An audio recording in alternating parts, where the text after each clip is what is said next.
Okay, fantastic. So first of all, thank you all for joining us today, wherever you are. Thank you. Europe, China, Africa, I don't know, anywhere. Thank you for joining us from wherever you are. My name is Anna. Today with me, as always, my partner in crime for all things content design community, Arnaud. Hi. And Hello. today with us also, very well expected and very much anticipated by me, okay, by me, very anticipated by me, a leader, localization specialist, and just amazing lady overall, Qiaoying Su, who leads localization team at OPPO. And it was just so fantastic talking to her about her experiences during previous meetups that she was also joining as attendee. And it was very special for me because 2 years back, Arnaud and I, we wrote an article about content design in China. And one of the conclusions that we came up with is that content design might be a logical step in development of localization team, that content design might be the next step for localization folks to take. And I'm very excited that today Qiaoying is going to share her journey, her team's journey, that I'm sure is relevant to many of us here in China and overseas as well. So without further ado, Qiaoying, I'm giving it up to you. Okay, thank you for your wonderful intro, Anna. And let me share my slide. Hello, guys. Happy to see you all. As mentioned before, I've been a regular attendant, but I've never been so nervous like this before. After receiving a lot of useful tips and inspirations from the previous sessions, I really feel honored and pleasure to be able to share my ideas here tonight. And especially this is a topic that I'm very passionate about because my team is going through a lot of changes in recent years. So what I shared about today definitely originate from my working experiences and reflections, but it's not just about our team. So over the years, when chatting and or venting with friends in the translation industry where I came from, I feel like those who can stay in a mature content team with abundant resources are the lucky minorities. Like most of us feel that we receive less support and recognition from our company compared with the challenges and task we showed up. So by coincidence, we are planning on or have already began a journey of transformation. So this is more of this general phenomenon is something I want to talk about today. And disclaimer, I'm not here to talk about a successful story because we are still on the road. And also it's just my personal ideas, not necessarily my company's or my team's opinion. Okay, and before we dive in a little bit about myself, so far, my career path has been closely tied to the languages industries. I majored in interpretation, Spanish, and localization in university. And then after graduation, I have been working as a localization project manager. So I started my career at the vendor side. And then I moved to the end user side when I joined OPPO 5 years ago, which gave me different perspectives. So the localization team at OPPO is actually a very small team because we like compare with the tasks we show there. We need to localize the UI strings and other product contents into more than 75 languages on a daily basis. So it's very busy.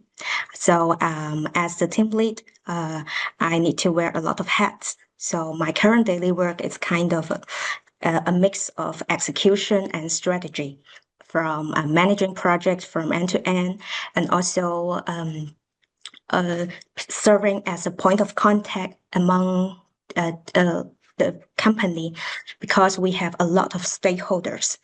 Sometimes if we want to launch a language or even change a feature name across all the apps in the phone, we need to contact more than 1,000 people.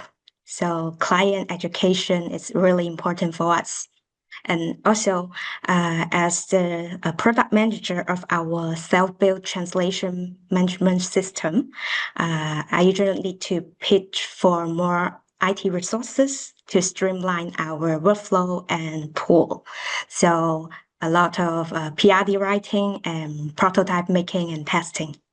Yeah, that's basically my daily life. And then today I will mainly focus on three parts. First, the full journey of changes and how we navigate this. And then I will talk about the reality of the challenges we face and the solutions.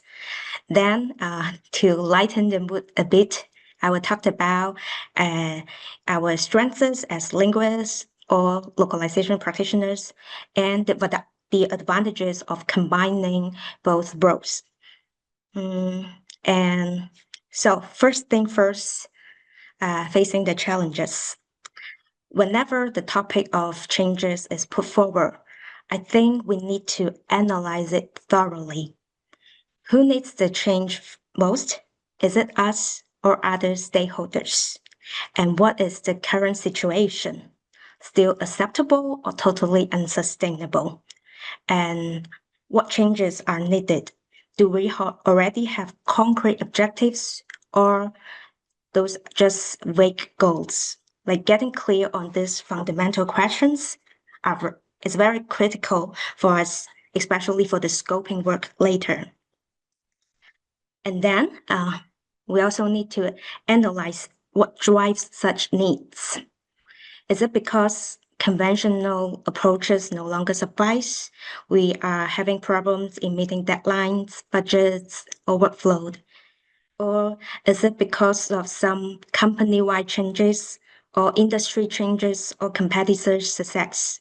Like our bosses see competitors investing a lot in localization and obtain very satisfying results, so they want to copy such victory. If that's the case, good for us. Or simply because they want us to be more influential within the company. So I think it's worthy to analyze this. In our case, our mission to changes intertwined with the downturn economy, the budget cutting, and also a more fierce competition in the phone industry for overseas markets, and also a more and more popular user-centric mindset within the company. So during that time, many other teams are trying to align what they are doing to this user-centric mindset. And our team has been taken for a long time as a cost center or a very unimportant internal vendor. So during that time, we think that our value is less recognized. And also our bosses want us to make some changes. So the task given to us at the time is to build a more professional and influential team. Of course, they didn't know about translation, localization, or globalization. They don't know how to differentiate them. And then it's our duty to map their abstract requests with concrete paths. So we did an analysis at that time. First, we need to build our capacity in localization because we need to deliver many languages. We need that strength. And second, since we are under the Department of UX Design, so we are surrounded by a lot of UX designers. It's more approachable to promote the concept of content design so that we can have more opportunities to work with them. So we also need to do content design. And since there were a lot of pressures on us at that time, even though we prefer to take baby steps and do it one by one, we had to pursue both paths at the same time. So that's the very beginning.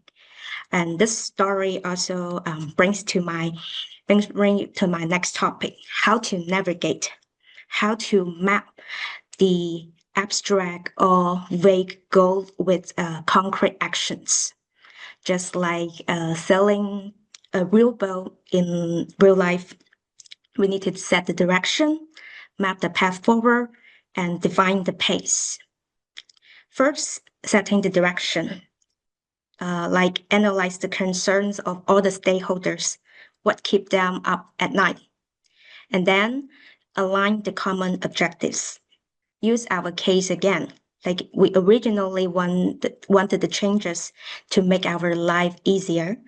Our upper management wants the changes because they want us to be more influential and brings value, which is also in our interest. So we can happily align on this. And then find a role model in the industry and then benchmark against it to carry out thorough study. Next, mapping the path forward, which means to collect data of the current performance level and then calculate the needed workload, budget, or headcounts in order to operate at the next level. And also pay attention to the 80-20 rule. Focus more on the vital few, not the trivial many. Here, I also would like to add another personal interpretation of this rule, which is don't put all the eggs in one basket. If there's something that you think it's worthy to do, even though it's not aligned as one of the priorities in the first step, still it's worthy to put aside some of your time to do some experiments. It will bring us unexpected results. For example, I originally thought that AI agent won't be beneficial for us. It was hard to be listed as one of the priorities because we have so many other projects to worry about. However, like after spending some time in learning what AI agent would do, like knowing that it's not that difficult to build one, even though we don't know how to code, I spent several evenings in building one for our team, throwing it some of our team keywords and project instructions, and also setting some prompts about how to calculate the delivery date of certain types of projects, since we have a lot of stakeholders. So they usually call us in the evening asking for project instructions or asking us to send them some files. So because of this robot, our life became easier. It turned out to be very beneficial because it's useful and we didn't spend a lot of time on it. So yeah, that's one of the case. And also another anecdote. In case you are curious about this, the most frequently asked question for the people who use this AI agent is, what is localization? So there's a long way for us to go. And next, defining the pace. Is the goal far or close to us? Do we want to do fast or slow? Defining clear metrics to track progress is really important because we need to reach the goal in time. I think one common mistake for most of the teams, including us, is that we declare to the world that we are about to make some changes, but we fall into the old routine. We are either too busy or too timid to make changes. Then people who are waiting for us will gradually lose patience, and the whole team who is waiting for a grand victory will begin to doubt ourselves. So pace is important. We sure can't be too radical, but we also need to have proven progress from time to time. If not, it's time to make adjustment. So in summary, to plan in advance and plan in detail is important. And next part, how to execute. Here I listed some of the new projects that our team began to do in the previous years. You can see that we are having a very busy life because we need to pick up new projects, new responsibilities, even though that might not so brand new for the industry. For example, we began to take charge of both Chinese and English. We launched projects on Chinese style guides and began to review the Chinese strings submitted by the product managers. Yes, we know that using English as the very source language is even better, but the reality is like this. There's still a long way to go. And also, we spend more time in discussing the layout and the content with UX designers, trying to help them create layouts that tailored more for overseas users. Because we also take charge of testing part. So solving the layout issues upstreams can reduce bugs like truncations or overlapping. Yeah, and also like I won't elaborate on all these practices one by one because it's kind of common. So, but I want to emphasize more on the workflow adjustment. We all know that to do something new, to show new responsibilities takes time. Like how to balance the original and new roles. We really need to think about this. Our choice, our decision is to categorize content by its priority and then decide on different approaches to deliver. But it took great courage to do so. I almost spent a year in discussing this with other cross-functional teams. Like sometimes they think some content is really important, but it's actually less important for us. So we need to like reduce the time on quality control or even outsource it to vendors, or sometimes just need to simply say no. There is a lot of misunderstanding about this, but we have to do it to buy us more time. And also, during this process, more challenges will appear, like resistance to change within the team. To be honest, we struggle a lot on this because previously, more than 90% of our teammates were doing Chinese to English translation. So in order to develop, we need to have someone switch to project manager roles. And we even need to hire more PMs. This is not something like it's hard to accept for some people.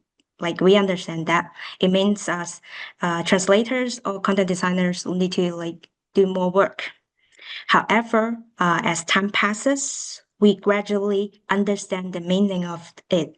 When we finally see that some work can be centralized, like the communication of the same old questions on delivery dates or how to use our platforms, and finally we have someone to begin to collect the data, even manually, to show like our bosses that we are already overloaded and we need more headcounts and resources. Yeah, so like this is like we didn't know it at the very beginning, but it turned out to be fine. Then like everybody understood the new roles and we feel like we are just the spectrums in a rainbow. Like somebody care more about quality, somebody care more about budget, but we are serving as a team to deliver the same goal, which is to provide better user experiences for our users. Right. And like other challenges also include like the need to learn new skills and also the lack of understanding of new roles, like I mentioned, and also how to balance the original and new responsibilities. And also the fight over power of control, like who has the final say about certain feature names or the style guides. I bet that you have the same opinions. But relax, we can overcome all of this as long as we are prepared. And also during this process, don't just count on ourselves. Secure the necessary support. like training resources, new headcounts, or tools. Be brave to ask for what we need. Ask for training sessions, ask for the opportunities on a business trip to join certain forums. If the meaning of this is questioned, relax, stay calm, and explain it. And if we get the resources, spread the knowledge back to the team to build a virtuous cycle so that it's easier for us to ask next time. Also, to foster a culture of open communication to address all the fears. Talked about issues openly within the whole team. Don't hide. Also, collaborate with cross-functional teams to integrate our new roles. I will have another slide about this, so let's skip it. Also, to remain agile and adaptable because everything could happen. So embrace a learning by doing approach too. And also, as mentioned before, keep our stakeholders updated timely in order for continuous support. And here, this slide is for translation teams that it's hesitating.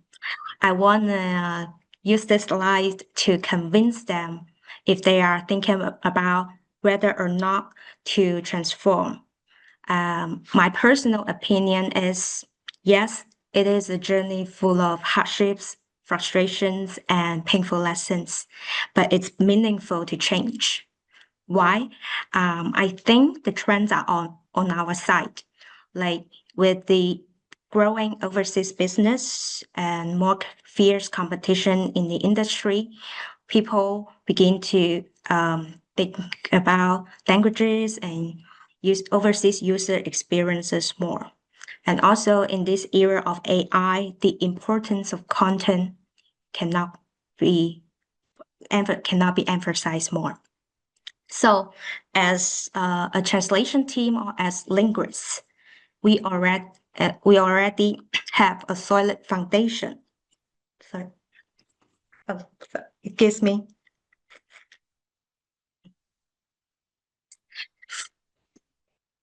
Excuse me. First, we are already linguistically and culturally fluent. And also, we already have a user-centric mindset. A lot of us majored in translation and cross-cultural communication in the university. So remember the translation theory? Like years of practice have already tell us to care more about the feeling of target audience.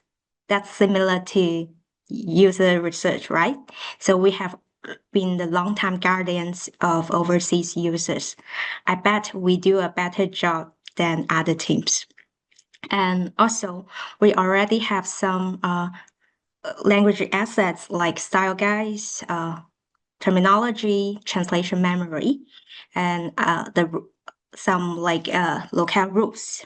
Some of this might already be widely used by other cross-functional teams. So it's easier for us to become influential, to become the team to manage all the content. And also, here, so all of this prove that it would be beneficial for us to shoulder the dual responsibilities. Like in terms of time, we can deliver faster, and for budget, because we have got all the info and we can influence others at an earlier stage. So we can reduce more painful reduce and enhance the consistency so that we can have a better delivery. Because when we translate, we already have the source that's already been revised, and we can have more context that deliver from other teams. So, and also for the whole team, we can use this as a chance to move up the value train. And for us, it's also a good chance to strengthen our portfolio. And so, yeah, and not last but not least, I would like to share more of my ideas about how to work with cross-functional team, because it's really important for a small team like us with limited resources. So actually, sometimes the other teams are our best resources. So first, focus more on our shared goals over the territory control. If it's hard to win the battle, then just step down. Try to collaborate instead of to conquer. Empower them, show them how professional we are by providing useful advice. As time passes by, they will listen to us. It just takes time. And next, drive engagement in the internal communication. This is also the time for us to practice our call to action skills. So use the verbiage that your target audience care most about. Like talked about ROI or conversion rates with marketing team, talked about NPS with product managers, talked about bug rates with developers and testers. Yeah, I think it's more useful than talked about the quality of content or the quality of translation sometimes. And next, orchestrate training sections, prepare introductory materials that tell people how to work with us. One of our successful practices is for for several years, we managed to make some courses and make it a compulsory course for all the new hires in our department. So we find out that those designers who join such courses could understand us more, and I think they are easier to work with after taking such courses. Yeah. And next, try to upsell our service.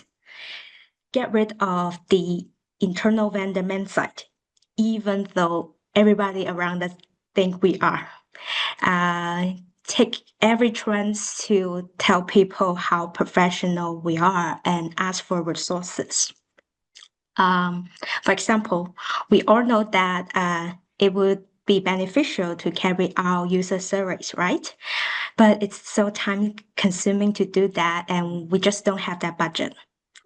But what I would usually do is to check that which team is carrying out such user surveys for overseas users in the company. Most of the time, they would come to us for translation, and I would do it for them. So I would start by helping them fixing the expressions first, and then point out that some inappropriate questions, tell them what they should care about in the target markets to show them I am professional.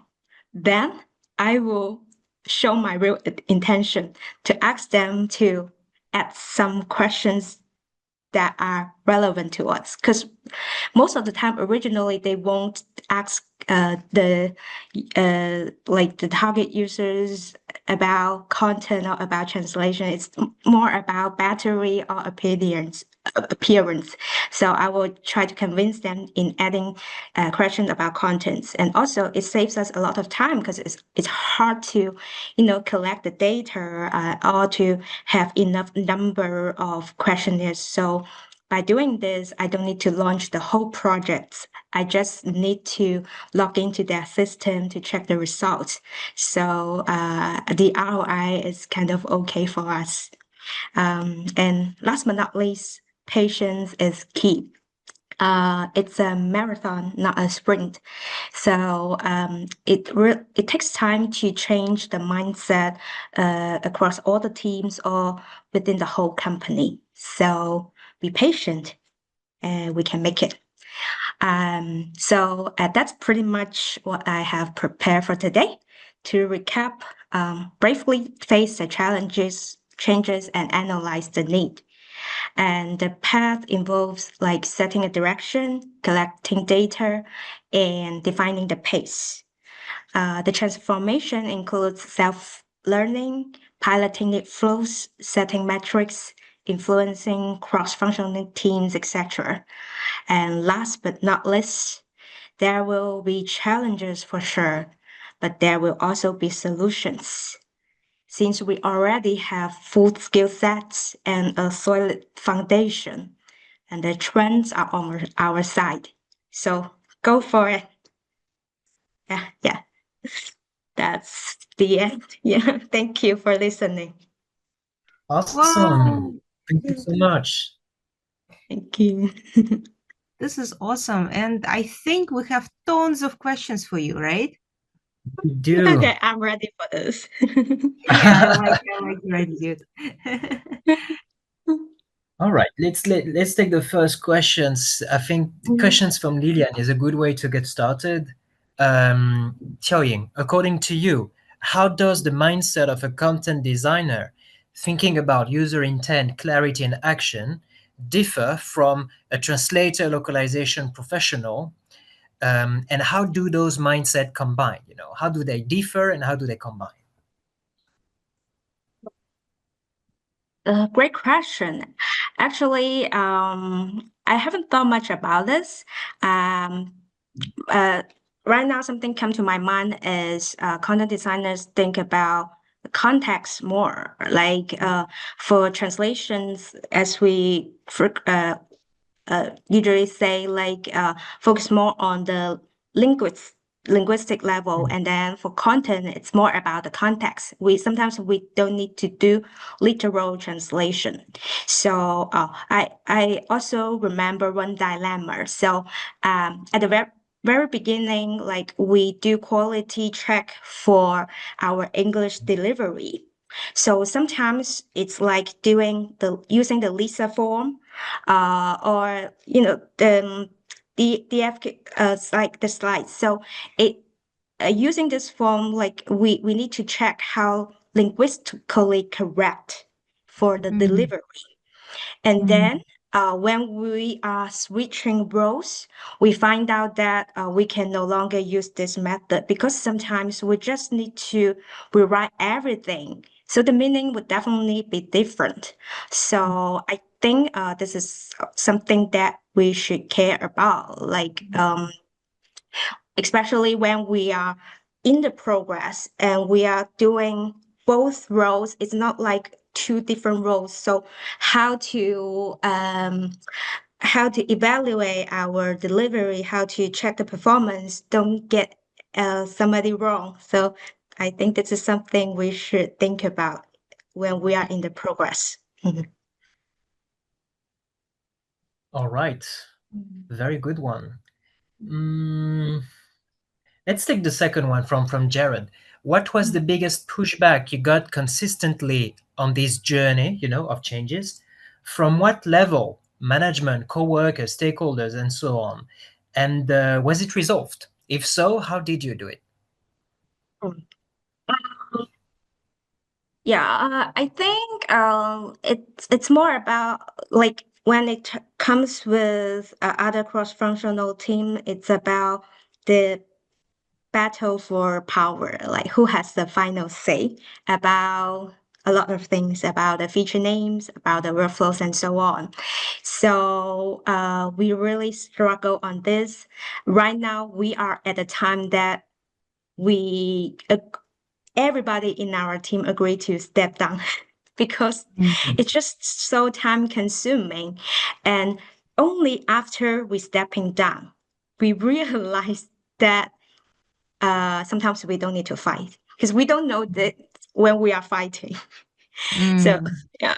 Uh, and also within the team, I think one thing that I would like to change if time rewinds, like, is um, to stop hesitating. Like once we start, don't have a lot of this back and forth discussions because it will destroy our confidence. Like to be frank, it's hard to remain unchanged within a company. So mm, it's like a destiny for sure.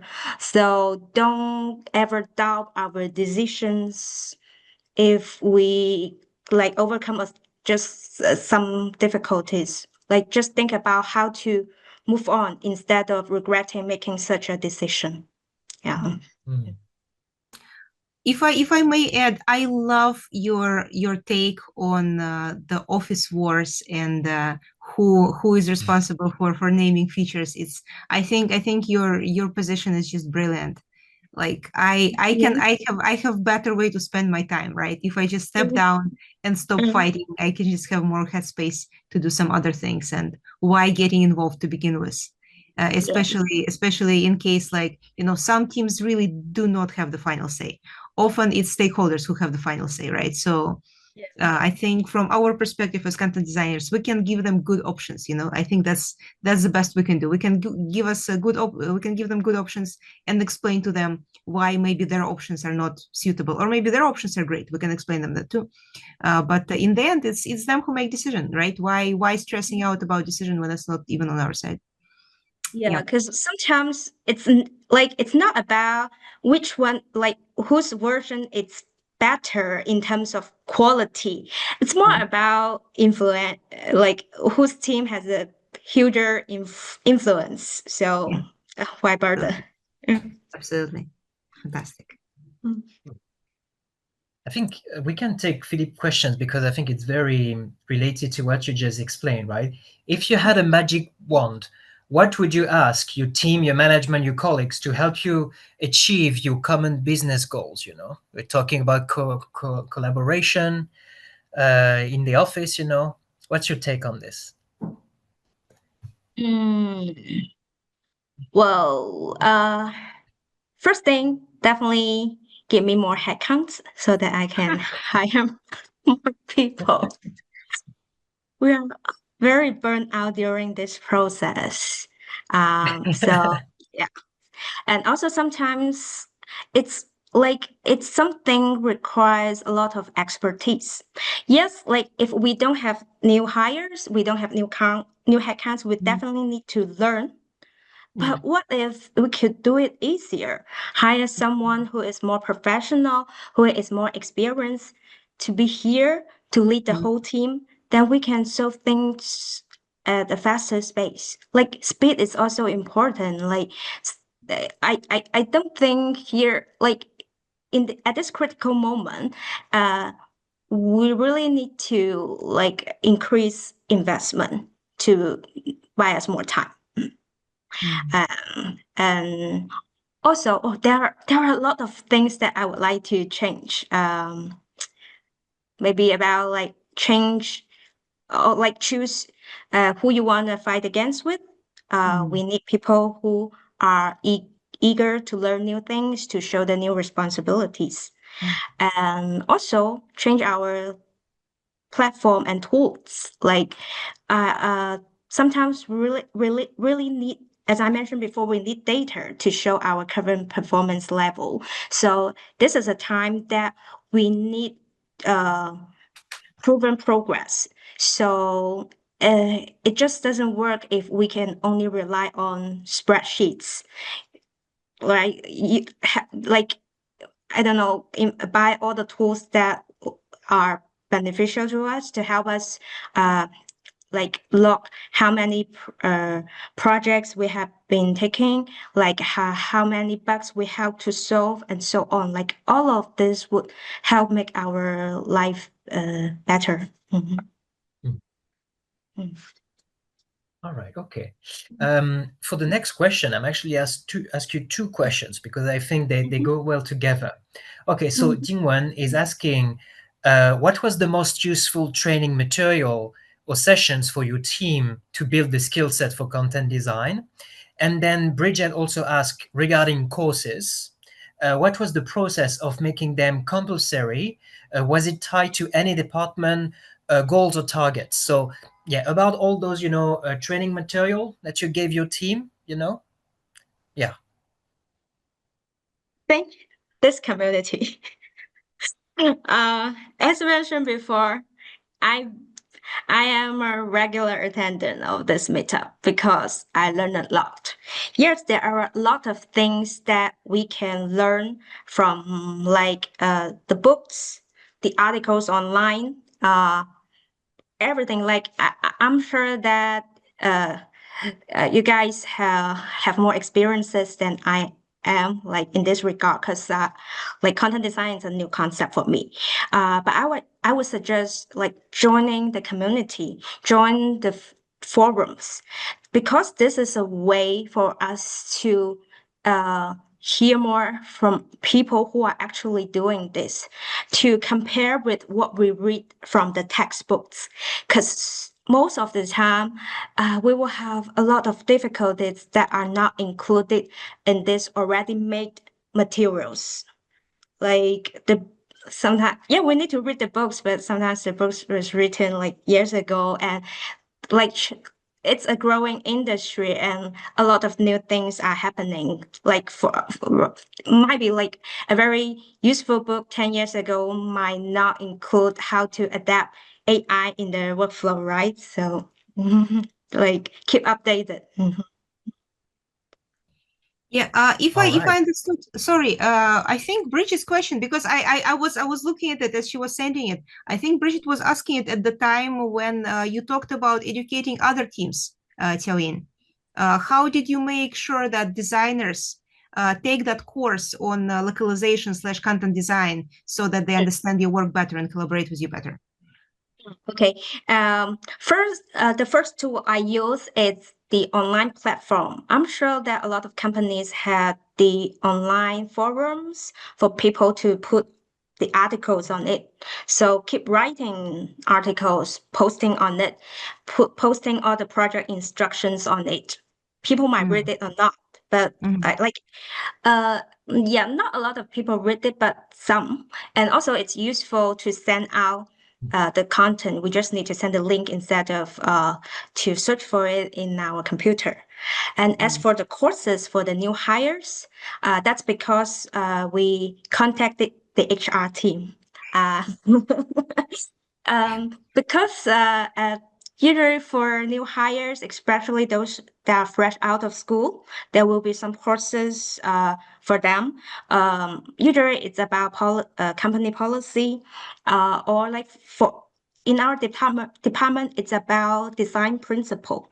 So I think content design could be one of the principles that they need to know. So talk with the HR, talk with our upper management, because it will bring them no harm. It's like little investment. They don't need to. It's us that prepare the materials, right? Right. Yeah. And also we are one of the most popular courses of the year. Lovely. Congratulations. Really nice. Good job. Hola, hola. Oi, so many clapping on the. Okay. Okay, another question. This one is from me. How do you measure the impact of moving from pure translation to content design plus localization? So, in terms of, we're talking here about metrics. Was it like user engagement, task success, NPS? I think you mentioned NPS. Yeah. I think our ultimate goal is to find a metric to connect what we are doing to the user experiences. This is what we've been talking about. But the reality is, so far we haven't find our metrics, because there are a lot of factors during this process, a lot of root causes. So we are always improving our metrics, improving the data that we can obtain. So right now, like, what I can say is we have done a better work in proving that we are not that bad. Like as a translation team, we were frequently challenged by other people saying that, oh, there's a like you change this translation, then it like because of this we need to launch a software version again. Like, but they don't think about that. Actually, developers also have bugs too. That's why they need testers. So to explain to them the logic behind it, the average birth rate in the industry to prove that we are doing okay. And also to collect all the data we can from our daily operations, like the number of work we do, the efficiency of every teammate, and so on, like to have solid foundation to prepare this well. So every time people came to challenge us, show them the data, show them that we are doing okay, show them that it's still above the average level. So that's what we can do now. And what we are aiming to do is how to combine all this data cohesively to show a final number or show a clear path about everything. So I don't know whether we can make it, but that's our goal. All right. Okay.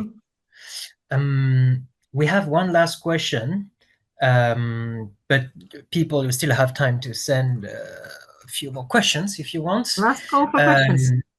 Last call for questions. Questions from Anna Lay. Great questions to wrap it up, or at least before we get potentially some other questions.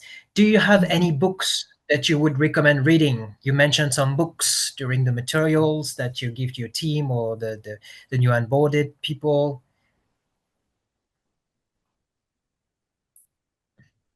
Actually, because I'm too nervous right now, so Okay. I can name some, but I can share the names in the group chat. But actually, most of it is what has been shared by Arnaud, because I didn't know a lot about this, so I took notes and learned from others. You can still, make a quick list and send it on the WeChat group, afterwards. No pressure. Take your time. Awesome. Always nice to have some books. Yes. All right. Let me check quickly if we have last minute question. Looks like not. Okay. So we can wrap it up here for the Q&A, but feel free to Qiaoying, what are the best way to get in touch with you if people wants to ask you questions in private? WeChat, LinkedIn, what would it be? You guys, you can add me via WeChat. I will accept the request after the WeChat. Okay. I believe you are on the WeChat group. So for anyone who are in the group, feel free to add her there. Okay. And for those of you who are not on the WeChat group, what are you doing? Just What are you doing? Just join us. Yes. Go for it. Yes. Go for it. just join us. Just join us. You can reach out to either Anna or myself or anyone who is already that is already in the group, and then you can get yourself pulled in. What are you waiting for? Do it.